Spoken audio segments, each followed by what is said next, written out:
Baik saudara-saudaraku yang terkasih oleh Tuhan, selamat malam, salam sejahtera untuk kita semua. Salam. Ya, kembali pada malam hari ini saya ingin berbagi atau bersaksi bagaimana Tuhan bekerja sampai saat ini dalam hidup saya, dalam hidup keluarga rumah tangga saya. Namun sebelumnya mari kita bersatu di dalam doa. Tuhan Yesus, terima kasih atas segala kebaikan, atas segala anugerah, atas segala penyertaan Tuhan dalam hidup hamba dan keluarga hamba sepanjang hari ini. Dan pada malam hari ini, ya Tuhan, hamba ingin berbagi atau menyaksikan kebenaran firman-Mu. Bagaimana firman Tuhan bekerja dalam hidup hamba, dalam hidup keluarga rumah tangga hamba. Ya Tuhan Yesus, tolonglah melalui kuasa Roh Kudus-Mu, agar apa yang hamba bagikan pada malam hari ini boleh berguna untuk saudara-saudara hamba yang menonton channel ini. Sehingga hidup mereka pun diberkati oleh Tuhan dalam kehidupan mereka tiap-tiap hari. Sehingga mereka boleh bersuka cita di dalam kebenaran firman-Mu. Inilah hidup kami Tuhan, ampun dosa dan pelanggaran kami. Di dalam nama Tuhan Yesus kami mengucap syukur. Amin. Salam. Baik saudara-saudaraku yang terkasih oleh Tuhan kita Yesus Kristus. Lama saya sudah tidak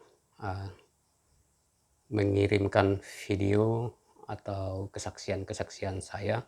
Setelah beberapa waktu yang lalu atau beberapa bulan yang lalu, saya lupa, mungkin udah sekitar 1 tahun lah ya, saya tidak ada mengirim video terkait dengan kesaksian hidup saya.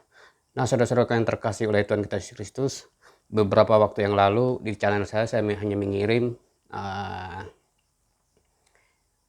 berupa doa yang saya kutip dari Alkitab. Kemudian juga beberapa lagu-lagu baik yang dinyanyikan kembali oleh kawan-kawan maupun juga diciptakan oleh kawan-kawan. Yang ada menciptakan lagu-lagunya baik saudara saya Narian, pun juga saudara saya Dedi yang dari Ampah ya, dari Ampah, Dusun Tengah. Baik saudara yang terkasih oleh Tuhan kita Yesus Kristus, saya pada malam hari ini ingin berbagi atau ingin menyaksikan bagaimana Tuhan Yesus Kristus bekerja dalam hidup saya, dalam hidup keluarga saya sampai pada saat ini.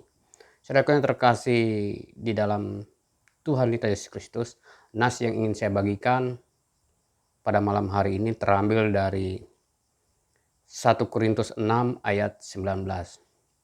Di sini saya ingin memberi judul Istana Tempat Roh Kudus Memerintah. Di dalam 1 Korintus 6 ayat 19 di sana dikatakan ayat 19, atau tidak tahukah kamu bahwa tubuhmu adalah bait Roh Kudus yang diam di dalam kamu, Roh Kudus yang kamu peroleh dari Allah, dan bahwa kamu bukan milik kamu sendiri. Jadi saudara yang terkasih oleh Tuhan, semua orang Kristen yang sudah dibaptis, maka dia sudah dimateraikan oleh Roh Kudus. Di sana Pak Pendetanya membaptis dia dalam nama Bapa, Putra, dan Roh Kudus. Jadi kita sudah dimateraikan oleh Roh Kudus pada saat itu. Atau sama dengan benih firman Tuhan itu sudah mulai ditanam di dalam hati, di dalam pikiran kita atau di dalam roh kita. Karena di dalam tubuh kita lah dimateraikannya atau benih itu mulai bertumbuh. Baik saudaraku yang terkasih oleh Tuhan, di sini dikatakan, atau tidak tahukah kamu bahwa tubuhmu adalah bait Roh Kudus yang diam di dalam kamu, Roh Kudus yang kamu peroleh dari Allah, dan bahwa kamu bukan milik kamu sendiri. Saya ingin menyaksikan saudara-saudaraku yang terkasih oleh Tuhan, hari ini ada begitu banyak kawan-kawan saya heran karena mereka tahu bahwa saya dulu adalah seorang perokok ya. Seorang perokok berat. Saya mulai kelas 2 SMP. Saya mulai diajarkan kawan saya merokok. Sampai saya lulus SMA. Saya mulai belajar merokok itu dari tahun 1992 ya.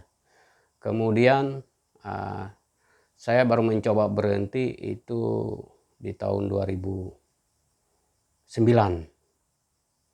Bayangkanlah berapa lama saya merokok itu, dari tahun 92 sampai ke 2009, hampir 17 tahun lah ya. Nah, kemudian setelah saya membaca Alkitab, tiba-tiba waktu itu saya berkomitmen untuk berhenti berokok. Saya berhenti berokok setelah saya terus-menerus membaca firman Tuhan. Saya sempat 3 tahun berhenti merokok. 3 tahun waktu itu, kemudian pada saat saya ada kegiatan atau ada pelatihan ya, atau ada training, saya kembali merokok. Kurang lebih sekitar 1,5 tahun. Baru kemudian sejak tahun 2015, tanggal 10 bulan 6 2015, saya sama sekali tidak pernah merokok sampai hari ini, saudaraku yang terkasih. Nah, kawan-kawan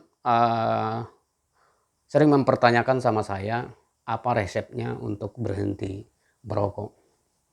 Firman Tuhan yang mengajarkan kepada kita pada malam hari ini memang tidak ada tertulis di dalam Alkitab. Kenapa tidak ada tertulis di dalam Alkitab? Karena pada saat penulisan Alkitab itu, mungkin orang-orang tidak ada yang merokok. Sama dengan mungkin tidak ada orang menulis di Alkitab itu tentang narkoba. Tapi saudaraku yang terkasih oleh Tuhan, baik narkoba ataupun merokok, itu sama-sama dilarang oleh pemerintah. Apa yang dilarang oleh pemerintah, maka sudah pasti bertentangan dengan firman Tuhan.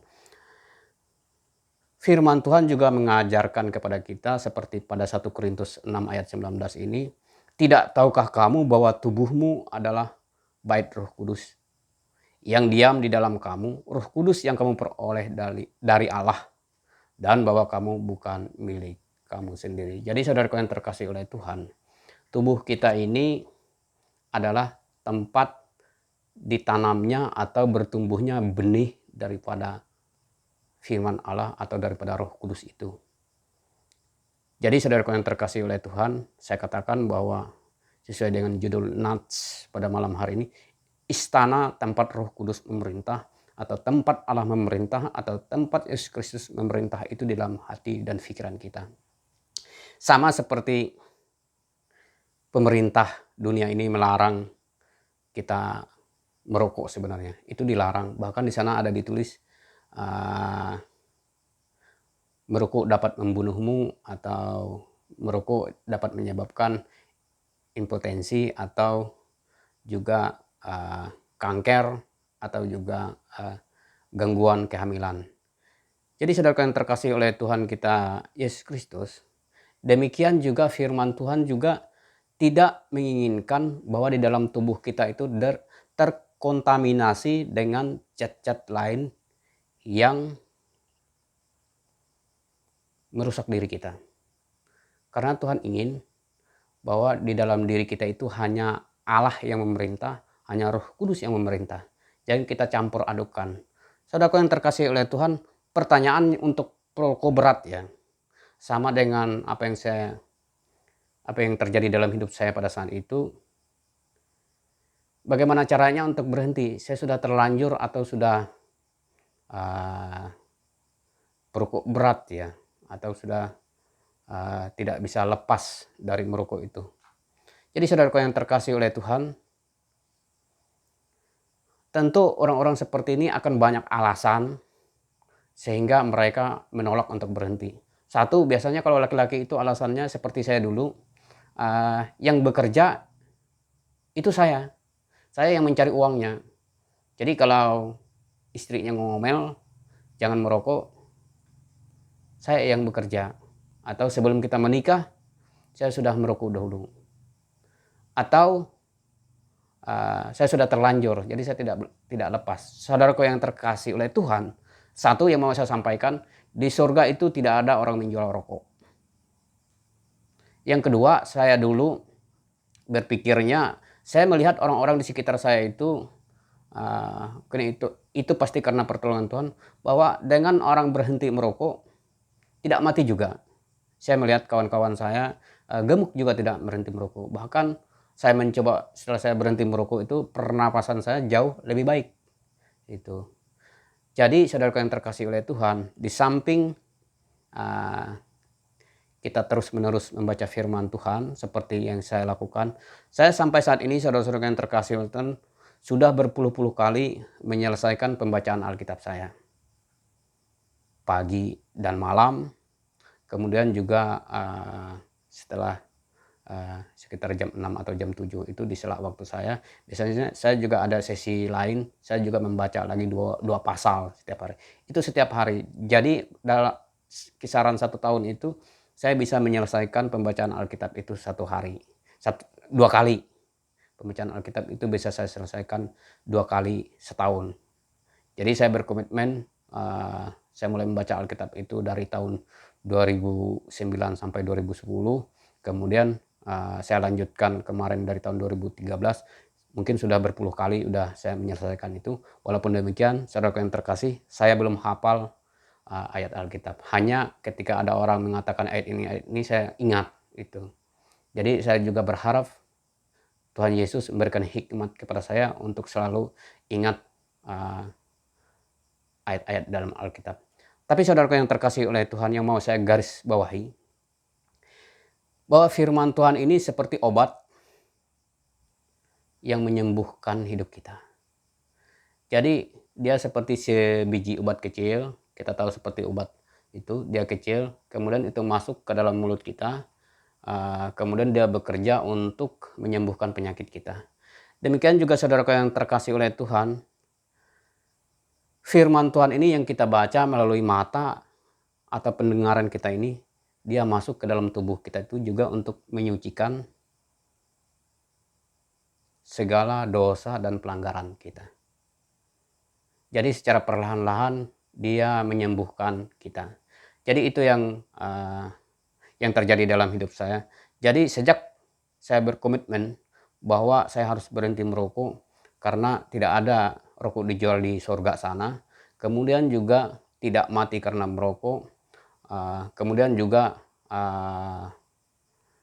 merokok itu banyak membuang uang ya itu. Jadi sampai saat ini dengan pertolongan Tuhan, akhirnya saudaraku yang terkasih oleh Tuhan, sejak tahun 2015 hampir 7 tahun ini saya benar-benar berhenti merokok. Betapa luar biasanya firman Tuhan. Jadi saudaraku yang terkasih oleh Tuhan, bagi kita perokok berat dan orang Kristen yang tahu bahwa di dalam tubuh kita itu adalah tempatnya Roh Kudus untuk memerintah.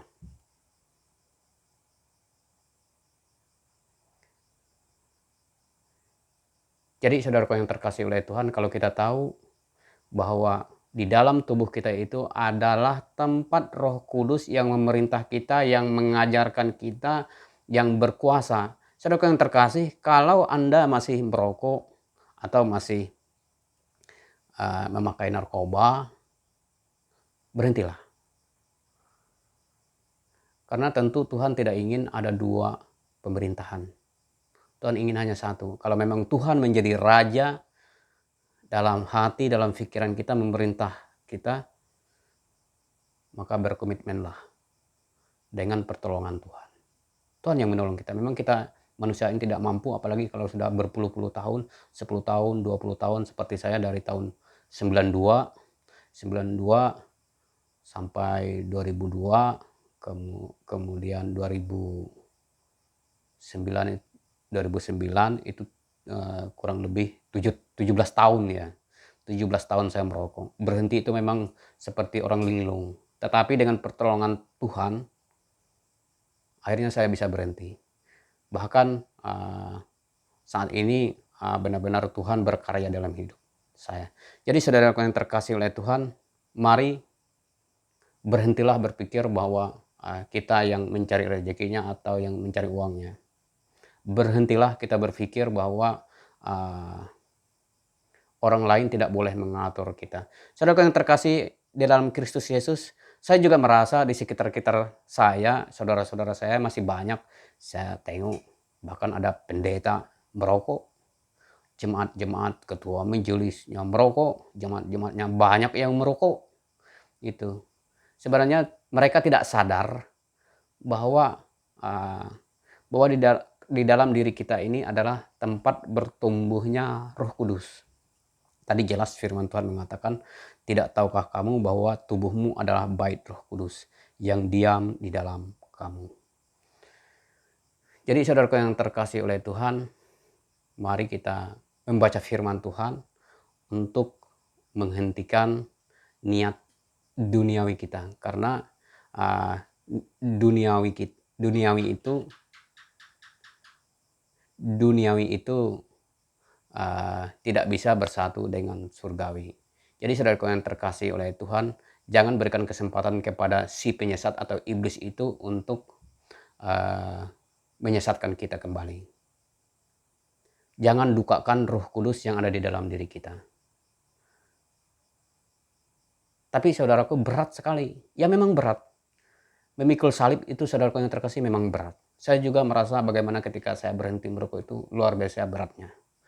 Tetapi begitu kita bisa berdamai dengan diri kita, begitu kita bisa memikul salib kita dengan pertolongan Roh Kudus, dengan pertolongan Tuhan Yesus yang sudah menumpahkan darahnya untuk menyelamatkan kita, untuk menghapus dosa dan pelanggaran kita, tidak ada yang tidak berat. Bahkan saudara yang terkasih oleh Tuhan, saya mau bersaksi pada hari ini juga betapa Tuhan itu luar biasa dalam hidup saya. Terus terang saya katakan bahwa saya ini hanya lulusan SMA ya. Tetapi sampai saat ini perusahaan tempat saya bekerja ini mempercayakan kepada saya jabatan sebagai file manager itu sudah 7 tahun. Sudah 7 tahun yang tidak semua orang bisa menikmatinya. Tetapi saudara yang terkasih oleh Tuhan, saya selalu setiap hari meminta kepada Tuhan Yesus, meminta kepada Allah Bapa, meminta kepada Roh Kudus untuk memberikan hikmat kepada saya. Seperti Tuhan menyertai Raja Salomo waktu itu. Ternyata saudara yang terkasih oleh Tuhan, setiap hari saya itu selalu diajarkan. Bayangkan setiap hari yang saya tidak mengerti di awalnya itu bisa pagi-pagi, Eriano, kau kerjakan hari ini begini. Tuhan, tolong saya apa yang harus saya lakukan dengan masalah seperti ini. Dikasih tahu sama saya. Kerjakan begini, kerjakan begitu, kerjakan ini. Setelah saya menurut, saya lakukan, baru saya, oh iya, betapa luar biasanya Tuhan mengajarkan saya. Dari dahulu sampai hari ini. Ketika kita berkomitmen ikut Tuhan Yesus, pasti kita diajarkan. Tuhan tidak pernah mempermalukan kita. Tidak pernah sama sekali, saudaraku yang terkasih. Jadi mari kita bersungguh-sungguh ikut Tuhan. Bersungguh-sungguh memikul salib kita masing-masing. Di sini juga ada dikatakan di dalam Yohanes 14 ayat 15 sampai ayat 21. Yohanes 14 ayat 15 sampai ayat 21. Di sana juga dikatakan, jika kamu mengasihi aku, kamu akan menuruti segala perintahku. Aku akan meminta kepada Bapakku, dan ia akan memberikan kepadamu seorang penolong yang lain, supaya ia menyertai kamu selama-lamanya, yaitu Roh kebenaran. Dunia tidak mengenal dia, sebab dunia tidak melihat dia dan tidak mengenal dia. Tetapi kamu mengenal dia, sebab ia menyertai kamu dan akan diam di dalam kamu. Aku tidak akan meninggalkan kamu sebagai yatim piatu. Aku datang kembali kepadamu. Tinggal sesaat lagi dan dunia tidak akan melihat aku lagi, tetapi kamu melihat aku, sebab aku hidup dan kamu pun akan hidup. Pada waktu itulah kamu akan tahu bahwa aku di dalam Bapakku dan kamu di dalam aku dan aku di dalam kamu. Barang siapa memegang perintahku dan melakukannya, dialah yang mengasihi aku. Dan barang siapa yang mengasihi aku, ia akan dikasihi oleh Bapakku, dan aku pun akan mengasihi dia dan akan menyatakan diriku kepadanya. Jadi saudaraku yang terkasih oleh Tuhan, ketika kita berkomitmen untuk menyucikan diri kita dengan pertolongan Tuhan, di sini di kitab Yohanes ini, sebelum Tuhan Yesus disalibkan, dia sudah memberitahu kepada kita bahwa dia dan Bapa, dia akan mengirimkan penghibur atau Roh Kudus itu, yaitu yang memerintah dalam diri kita, yang mengajarkan kita, yang mengingatkan kita, saudaraku yang terkasih. Dan Tuhan Yesus mengatakan bahwa ia dan Bapa bersama-sama akan diam di dalam kamu dengan Roh Kudus itu. Jadi ada 3 hakikat Allah yang ada di dalam diri kita. Bayangkan saudaraku yang terkasih oleh Tuhan, betapa luar biasanya hidup kita itu. Dan dengan demikian saudaraku yang terkasih, ketika sudah hal ini terjadi dalam hidup kita seperti yang saya alami, saudara pasti akan mengalaminya.